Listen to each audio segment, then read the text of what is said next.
นิทานพื้นบ้านเรืองไร Tales of endless folklore rooted in the Khmer culture of Surin. Written by Asadang Chomdee. The python regurgitates its venom.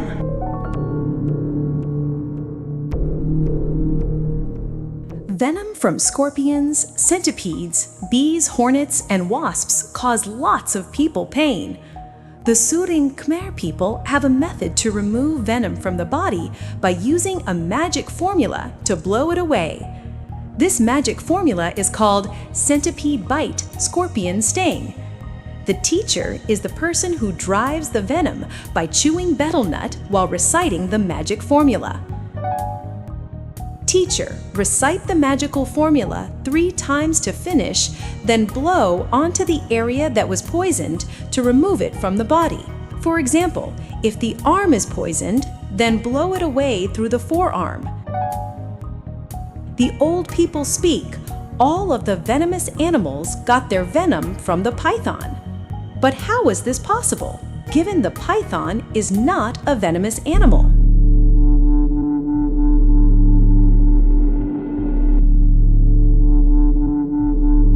A long time ago, it had no venomous animals except for the python. The severe venom of the python was ferocious, and there was the fear that it would go everywhere. One day, a young, newly married couple walked, holding hands, to visit relatives in the village a long way away in the forest. A couple of days before, rain had fallen heavily. The husband and wife took a shortcut along the fields to enter the forest.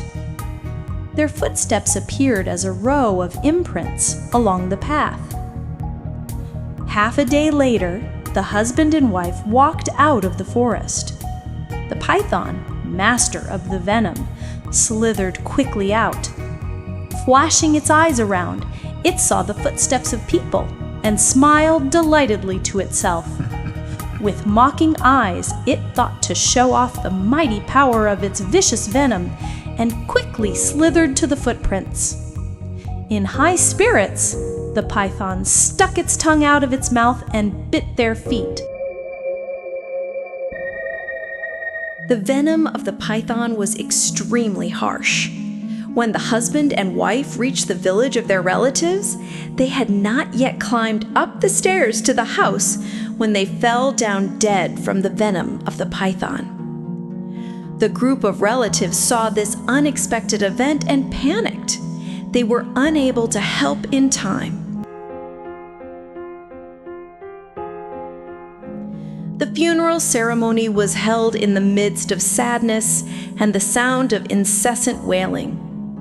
The python, master of the venom, slithered after the sound, hoping that the ferocity of its venom would be appreciated. The python arrogantly stopped under a tamarind tree, close to a creek, not far from where the funeral was being held, and laughed smugly. The sound of laughter vibrated until it vigorously shook the branches of the tamarind tree. The python flicked out the end of his tongue and looked around. Suddenly, it saw a crow peeking out from the second branch of the tamarind tree. The crow disturbed the complacency of the python's arrogant boastfulness. Looking at the place of the funeral, where the sound of loud wailing and reminiscing could be heard, the crow bent its head back to stare at the python. With a derisive smile at the corner of its beak, it laughed humorously. With a sense of self-importance, the python flicked its tongue and arrogantly asked the crow, "The loud moaning noise coming from that house over there? Why is that group of people lamenting the dead?" The crow flicked its head, saying brusquely, That resounding sound isn't of lament. It is the sound of joy. The python stared doubtfully at the crow. "How can that be?" The crow laughed sonorously. All of them are pleased. I heard them talking together, saying that the husband and wife couple were poisoned by the venom of the python, but that the venom didn't destroy them. So they are joyfully laughing together. I suspect your venom's ferocity is probably finished now. The crow said while laughing loudly. Hearing the words of the crow was like a lightning strike to the python's heart. Its arrogance disappeared. As it listened carefully, the crying sound of the people transformed into the sound of mocking laughter. When your venom loses its ferocity, how will it be different to a drop of saliva? The crow spoke sarcastically, flapping its wings to fly away. The python's face paled, and it thought to itself, If this venom is useless, what is the point of keeping it? The python regurgitated its venom, scattering it widely until it was all out. Then, with a melancholy expression, the python slithered into the forest.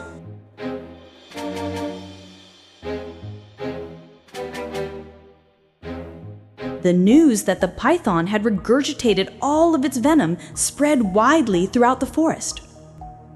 All the animals that heard the news hurried to get some of the python venom. Many types of snakes, for example, the fishing snake, the blind snake, and the painted bronzeback snake, slithered quickly to reach the pile of venom and were able to get a lot of it. But they got too much of the python's venom and it became non-toxic. This group of snakes are non-venomous.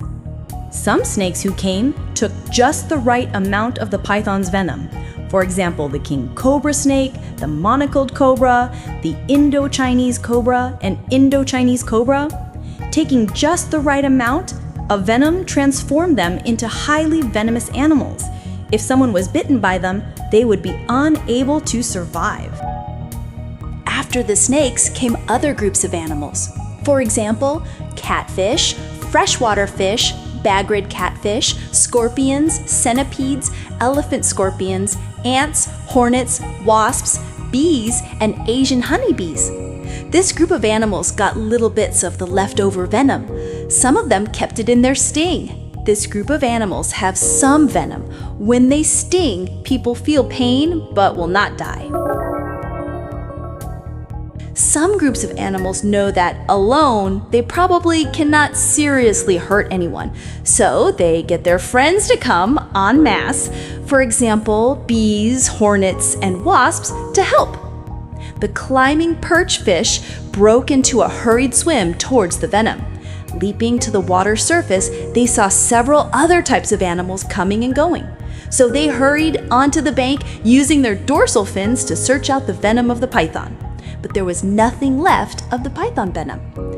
If someone is flicked by the dorsal fin of the climbing perch fish, they will feel a small, painful sting. Spot-finned spiny eel and the tire track eel ducked under the mud together. They saw a cavity in the rock on the edge of the riverbank and thought that some of the python's venom was likely to be in the rock cavity. They tried to burrow their mouths into the cavity in an attempt to store the venom, causing their mouths to change shape, becoming like the end of a knife. The red cheek barbfish and the black-eared catfish arrived after swimming slowly to reach the python's vomit. They popped up to the water surface and were annoyed that they arrived late. They grumbled, cried, and lamented until their faces were swollen. The freshwater catfish heard the red cheek barbfish and the black-eared catfish crying and swam to have a look. It saw the red cheek barbfish and the black-eared catfish with their swollen faces and laughed uproariously as if it was unable to stop. Its smile kept getting wider and wider. This is the reason why the freshwater catfish has a broad mouth.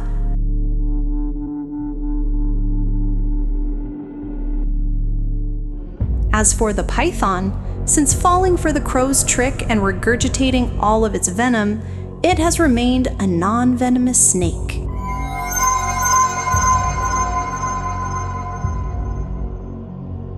Nithan พื้นบ้านเรืองไรท Tales of Endless Folklore, rooted in the Khmer culture of Surin, written by Asadang Chomdee. The python regurgitates its venom.